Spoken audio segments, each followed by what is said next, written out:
Conference Showdown. We're here once again to talk about God's favorite number 1 versus number 2 matchup. To my left, Chris Bils, of course, our co-founder at The Striker, and the Austin FC beat reporter to my right, Benjamin Verhen, our LAFC beat reporter, just came on a couple of months ago, knocking it out of the park. And we are here at Hop Squad, anticipating tonight's big showdown, of course, between LAFC and Austin FC, possible playoff preview, possible Western Conference final preview if things shake out. It's going to be big. Maybe there's an MOC appearance somewhere in the line.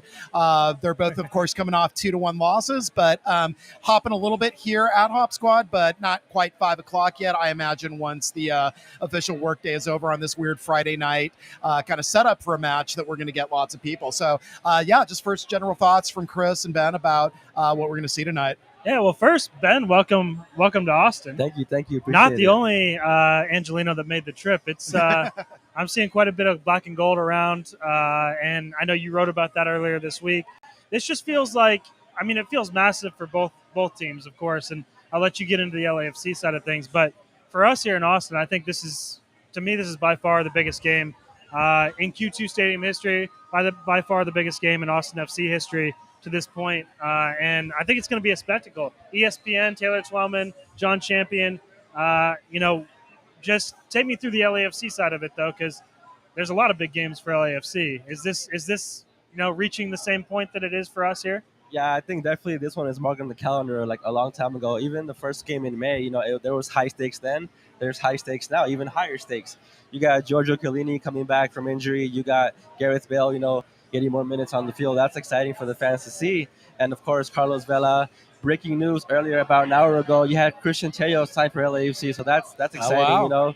Yeah, there's a lot of exciting things going on right now around the club. And yeah, Austin is going to be a great competitor today. I'm excited to see what's going to happen. Yeah, well, let's go ahead and get into it. We have this grouped into kind of 3 categories initially here in our notes. We have players we might see, players we know we'll see, and then players we won't see. So I wanted to first get you to talk about the, again, players we might see. You kind of teased it, Gareth Bale, Giorgio Chiellini, of course, 2 big summer signings. John Thorrington, the sorcerer of Tam, apparently able to get those across the line. So what are we going to see? Because I know that Chiellini's made a couple of starts. I know that they both appeared in games, but what can we expect from Steve Trundle tonight in terms of selecting those 2 European stars? I think Chiellini, he hasn't played in about 3 weeks, so I think they're kind of easing back into it. Gareth Bale did have 15 minutes last week in San Jose, so you might see maybe like 30 minutes from him. But, I think they're kind of preparing for the playoff. They're not going to rush things, too much. Mm-hmm. So I think we'll see maybe like 30 minutes from both of them, if anything. I know Chirololo's probably going to be a little more cautious today because, they are coming off a 3-game week. And also next week they have Dallas and they also have RSL next week. So, it's going to be a lot of managing players' minutes. Okay, so maybe 30 minutes more than Austin fans and players want to see. Yeah, Bale and Chiellini. So in terms of the other player we might see, kind of big news, of course, here in town this week over the weekend. Emiliano Rigoni came in. Obviously, the winger from Sao Paulo, the Argentinian, former teammate of Sebastian Driussi over at Zenit St. Petersburg back in the day, a couple of years ago, and of course back again as teammates. And then also there's that big question of Washington Carrozzo as well, the Ecuadorian that got brought on. So obviously needing wingers and needing that kind of speed. So talk about that. What does Rigoni bring? What does Washington bring? What do we think is going to happen? Well, we know that Emiliano Rigoni's not scared of LAFC. Yes, he said that. He made that pretty clear at his press conference earlier in the week. But the question is whether Josh Wolf's going to trust him in a big moment for this team. I think, in my mind, if Austin FC's down chasing a goal, I think that might be a moment we see Emiliano Rigoni. Short of that, I'd be surprised if we see him for more than maybe 5 minutes or so. He just, even if he's even on the bench, that's the other big question mark, is if he's even involved tonight. They might just,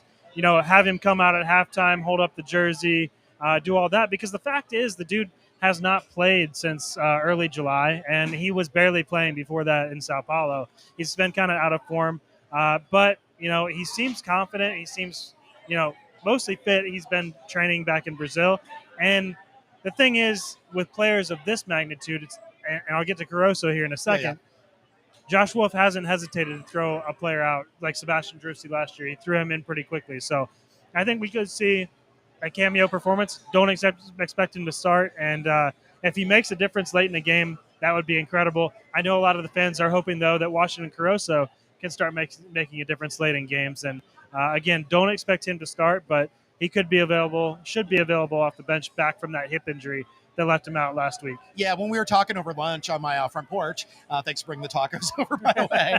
Had a sick kid at home, so that's kind of what happened there. But we were talking about, okay, if it is more likely to see an extended run out for Rigoni, it's probably more likely that Austin's behind.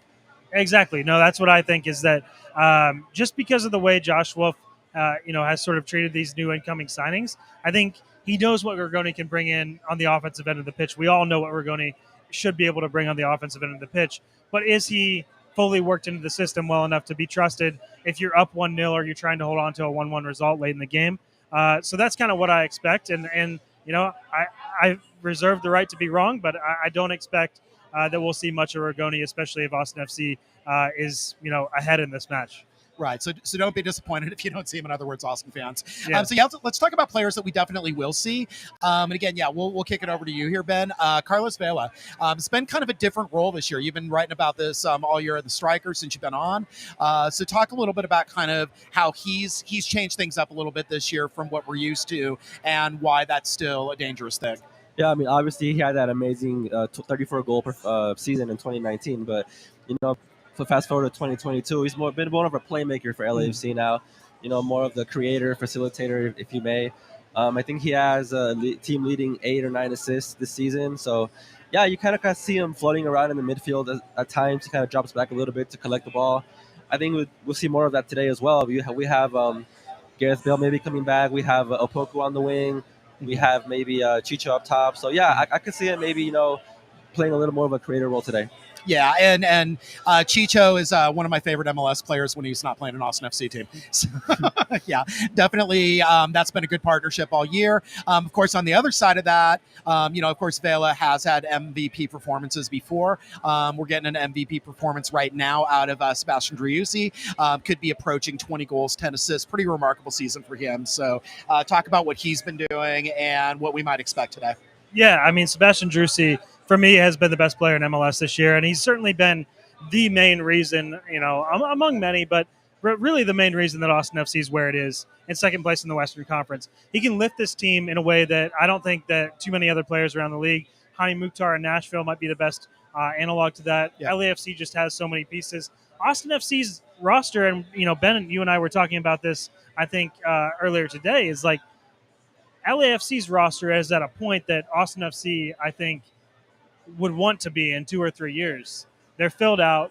They've got just all these luxury pieces for Steve Cherundolo to pull on in a big moment. Josh Wolf doesn't have that luxury right now, but what he does have that's a huge luxury is the best player in Major League Soccer, the leader in the Golden Boot race, and a guy who, if he puts on a performance tonight and carries Austin FC to a result, I believe will seal MVP almost assuredly, even with 7 games left in the season. Yeah, I mean, Hani Mukhtar, Jesus Ferreira still have things to say about that. But, yeah, Driussi seems to be putting a stamp on it so far. I mean, every MLS team in the week, basically, for the last 2 months, Driussi's just on there consistently every single time because he's putting in those kind of week-in, week-out performances. The other 2 people that we are pretty sure 100%, close to 100% that we're going to see tonight would be Brad Stuver and Maxime Crepeau, the goalkeepers. So, first of all, Ben, let's talk about Crepeau and kind of a difference that he's made for LAFC, because last year goalkeeping maybe not as good as it could have been for LAFC.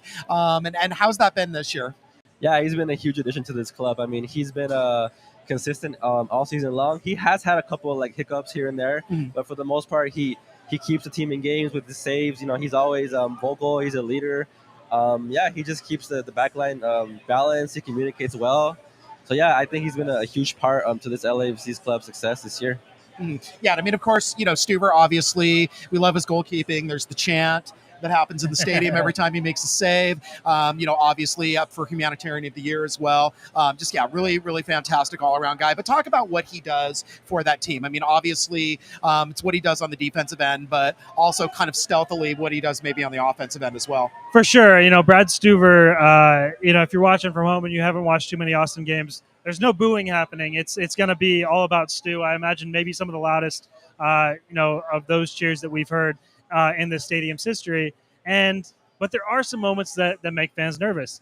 And that is the beauty of Brad Stuver, is the confidence that he plays with, I think. And he's going to want to make up for the last time that Austin FC played at home. Against Sporting Kansas City, he made two early mistakes that led to goals. And he can't do that tonight, and he knows that. And I think that similar to the way that they played the first time against LAFC at Bank of California Stadium, I think you might see some longer goal kicks. You might see them play, a little bit out of pressure, a little bit quickly. But in those moments when he sees that he can play a ball through the middle, he's not going to shy away from doing it. And that's what makes this Austin team tick. It's from the back to the front. Every player is offensive. We've seen it with Julio Cascante, and the fans don't necessarily love that aspect all the time when you've got Julio Cascante and Brad Stuver making individual mistakes. But it's also a big reason why Austin FC scored 55 goals this season, is that every player on the field is dangerous with the ball at their feet. Yeah, absolutely. Yeah, I mean, I'm sure they've worked at playing out of the back this week. I'm sure that's been an emphasis in practice. So let's go. One more player we want to talk about. Players we won't see. Ilie Sanchez, of course, the All-Star this year. Number 6 came over from Sporting Kansas City. Obviously, you saw what happened to LAFC's defense vis-a-vis what happened to Sporting Kansas City's defense when he switched teams. But yeah, how big of a loss is that going to be tonight to not have him in there? Yeah, it's definitely a big loss. I mean, he's been the catalyst in the midfield for them this year. He's always pulling the strings, always covering for players when they go up the field. So, yeah, it's a big loss, but we do have coverage. We do have Kellen Acosta. He played the 6 last week against San Jose, did a pretty good job there.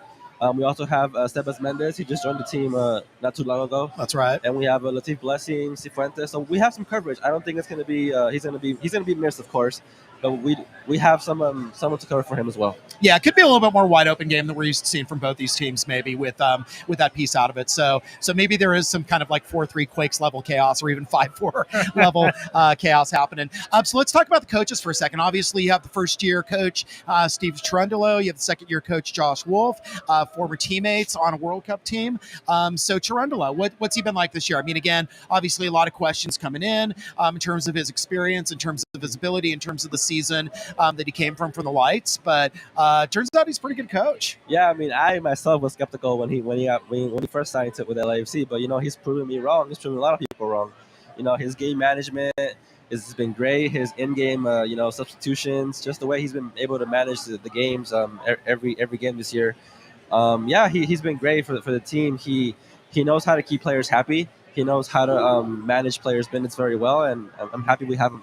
Okay, great. Yeah. And then on the other side, what about Josh Wolf? I mean, there was a lot of hashtag Wolf out noise last year. That seems to have dissipated a little bit this year. Yeah, I mean, I think that we all that follow the team closely knew that was going to be a bit premature for the front office, certainly, and that Josh Wolf was going to get a chance to put his stamp on this team in year 2. What we didn't expect was just how much of that stamp would pay off for Austin FC, and the fact that the things that he was so dogged about last year have paid off. The ability to play out of the back, the awareness and the the understanding that the players have of the system that he wants to play has really paid dividends for Austin FC. Now, Sebastian Drusi carries a lot of that load, and it kind of makes coaching a little bit easy in the second half of games when you've got a guy that is going to go chase a match for you. But I think he is right when he says that the reason that they are able to come back a lot of times is because they come back to the style of play and the system that they've drilled time and time again every day on the training pitch. For me, these two are definitely in the conversation for Coach of the Year. And I think that it's going to be really interesting to see how they put their stamp on this match in particular. And on the Josh Wolf side of things, can he get his team to play a little bit tighter, a little bit more defensively in some moments, so it doesn't get so stretched, so it doesn't get so open against a team with guys like Gareth Bale and Carlos Vela, that if you got an open game, that's goals, baby. That's not. There is no way around that. LAFC is going to punish you if you leave the game open, and so it's a big test tonight for guys like Danny Pereira, guys like Alex Ring. Maybe we see Johan Valencia in the mix. He played against LAFC the last time around. How does Josh Wolf move the pieces around and get the best out of these guys so that they don't get run off the pitch by the best team in the league? And how does he make his subs around if they are starting to get run off the pitch by the best team in the league? How does he stem that blow? That flow. I think he has a good chance to prove himself on national TV to a national audience tonight that Josh Wolf as well as Austin FC is for real.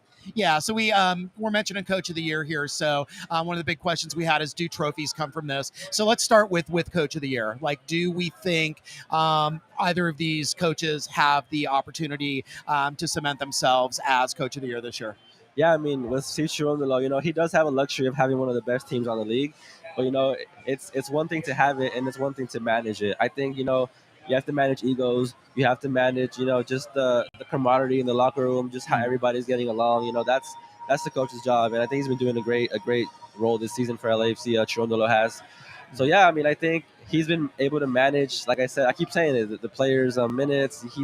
He's been able to rotate guys when he needs to. So yeah, it's been a great job so far. Yeah, I mean, throw Christian Teo in the mix, and I mean, who knows? I mean, that's Right. that's a lot of attacking pieces and just one ball. But but he's done a great job with it so far.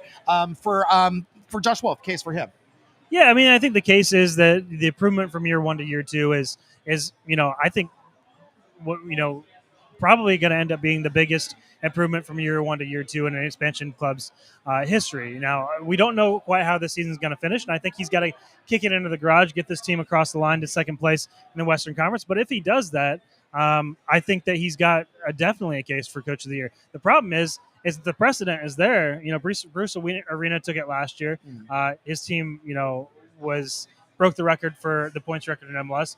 LAFC is on pace to do the same thing. I think that it's a pretty easy case to make and a pretty easy vote for national writers and things to make to give Steve Cherundolo his share of the credit for that. But I think from a coaching job and just an improvement standpoint, I think Josh Wolf's got every case for that award as well. Yeah, I mean, a couple other candidates in there in the East, too. You've got Wilfred Nancy, kind of the leap that Montreal's made. Of course, you got Jim Curtin and the excellent season that they're putting together over in Philly. But I mean, Wolf, Cherundolo, both, they're both worthy candidates for sure. So MVP and Golden Boot, this kind of goes together. So Driussi, can he lock that up tonight? Oh, he can't lock up Golden Boot. True. There's still plenty of time left in the season for Jesus Ferreira and Hani Mukhtar to keep scoring goals. And I mean, Hani Mukhtar just so impressive last week against FC Dallas. Yeah. But I think that it's sort of. I almost look at this as we're in college football starts this week, right? And I kind of think of this as like the Heisman moment for Sebastian Driussi. Austin FC hasn't been on national TV in a while. They're not going to be on national TV again until the playoffs. He's got a chance tonight to show the world, to show national audience, this is who Sebastian Driussi is. And I think that, if he can do that, I think he will score 1 or 2 goals, have a moment like the Rabona assist that he had the first time around against LAFC. I think that pops the eyes wide open, and that almost seals the deal for Sebastian Driussi as MVP. Now, it could go very, very differently if that doesn't happen. Right. And then on the other side of things, in terms of something that maybe LAFC can lock up, it's kind of heavy, looks like a big plate, supporter shield. Do you think you're going to get within driving distance of it after tonight? Yeah, I think so, especially if we get the win. I know that Cherundolo mentioned in his press conference this week that he was his tone kind of made it seem like he was going to be a little more cautious. Like a point would be good if they got a point on the road. So I think he's going to kind of feel it out and see how Austin plays in the beginning, first 15, 20 minutes, see if they press him a lot. So I think it's going to be a little more cautious for LAFC, and then second half turn up with the substitutions. Okay. You ready for a moment of truth, Phil? Yeah, go for it. Supporter shield's done. Okay. I think there's yeah. no way that LAFC is coming back to the field, right? That's not what this match is about. I think for the players, they still have that belief, and they should, that they're chasing a supporter shield. But I think this game is more about reputation, more about putting a stamp on this season nationally to say Austin FC is an MLS Cup contender. It's about the playoffs at this point. And, we can sit here and talk about the 9-point gap and whether if it gets to 6 tonight, this shield is still up for grabs. I don't think that's what it's about. I think it's about Sebastian Driussi, putting on a show, his Heisman moment. It's about Austin FC getting a chance to shine, and it's about everybody in this bar after this match is over, overreacting and saying we're going to win MLS Cup. That's what tonight's about from Austin FC's perspective. And if it goes, poorly, if it goes the other way, they're still second place in the West. And the Shield, like I said, the Shield is done. I mean, Shield's not the important trophy anyway, right? Though it's the MLS Cup. So MLS Cup or bust, kind of it seems like, right, for LAFC. I mean, they seem to be throwing in just the players they're getting, the moves they're making. Again, just even Mamadou Fall, exiting to get some more playing time. They've kind of locked in with the defenders they want. They're getting more attacking pieces all the time. I don't think there's any more attacking pieces they can get after Teo comes in, but they're definitely filling the boat up with those. So what do you think? I mean, is this the year that LAFC is going to do that? First of all, get to MLS Cup through crowded West, and then are they going to come through? I mean, it's tough to say. I think to answer your question, I think it is MLS Cup or bust. We saw it in 2019 when they broke the record for the points and the wins and all that, and they got knocked out by Seattle in the conference final at home. So that was a bust in that time around. So come this time, you have even a better team. You have all these players coming: Gareth Bale, Chiellini, Teo, Buanga. You don't sign those players to now win. You're sending a message to the league: we're going to win now. So I think it is MLS Cup or bust. Like you said earlier, we were talking earlier about the whole penalty kick situation, how they could get knocked out in the first round by RSL or Portland. So yeah, I mean, we never know; it could happen. But I think they have a chance to go all the way if everybody's healthy. And yeah, we'll see. Yeah, I mean, if it's on paper, I mean, clearly LAFC wins it. But again, the MLS playoffs, they are cruel. Yeah. So you never know what can happen once we get past decision day on October 9th, see where the seeds are. And it's going to be wild. I mean, again, just, from an Austin perspective, could be Sounders as the 7th seed, could be Nashville as the 7th seed. Yeah.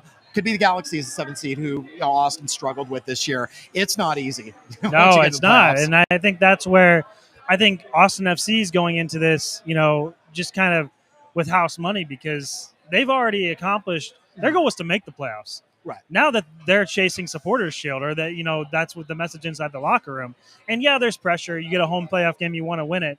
But I do wonder if even now, 2 months out from the playoffs, month and a half out from the playoffs, if that pressure is already starting to weigh a little bit on LAFC and Steve Cherundolo. I mean, when you guys start to ask them questions about playoffs, what's the sense that you get? Is this group, just so together that doesn't bother them, or do you think that they're feeling a little bit of that weight of expectation? Yeah, they don't really think about playoffs yet. They're kind of going game by game right now, half by half. They don't like talk about the future just yet. They're focused on winning every game and just kind of playing half by half, like Cherundolo says. I think once the playoffs do come around, I think when Buanga and Teo get settled in, it'll be a different story. We can ask more questions then. But I think for right now, LAFC is just focused on, getting everybody acclimated to playing as a team when playoffs do come around. Yeah, I mean, it's only a few weeks to really integrate everybody completely into the squad. So, I mean, again, that's something to look for. I mean, there's a lot of storylines that are going to happen. Yeah. But I'm guessing that one of the loudest cheers that we're going to hear all season is the game that's going to clinch a Q2 home playoff match.